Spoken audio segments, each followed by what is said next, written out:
Asia team తరఫు నుంచి మీ అందరికి క్రిస్మస్ పండుగ శుభాకాంక్షలు.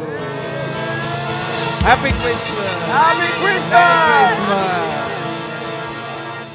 మనం దేవుని వాక్యం చదువుకుందాము. మత్తయి సువార్త 1వ అధ్యాయం 22-23. ఇదిగో కన్యక గర్భవతి అయి కుమారుని కనును, ఆయనకు ఇమ్మానుయేలను పేరు పెట్టుదురు అని ప్రభువు తన ప్రవక్త ద్వారా పలికిన మాట నెరవేరునట్లు ఇదంతయు జరిగెను. ఇమ్మానుయేలను పేరునకు భాషాంతరమున దేవుడు మనకు తోడని అర్థము.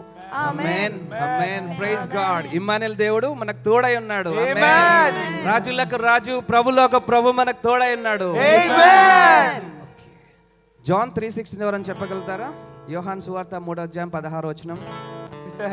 అవునండి, దేవుడు మన లోకమును ఎంతో ప్రేమించాడు కాబట్టి తన అద్వితీయ కుమారుణ్ణి మన కోసం, మనం నశించిపోకుండా మనకి నిత్య జీవం ఇచ్చుటకు మన కొరకు పంపించి ఉన్నాడు. ఆమేన్. ఆమేన్. Praise God. ఎంతమంది క్యారల్స్ అంటే ఇష్టం? ఇక్కడ చేతులు ఎత్తామా? ఎంతమందికి తెలుగు క్యారల్స్ ఇష్టం అండి?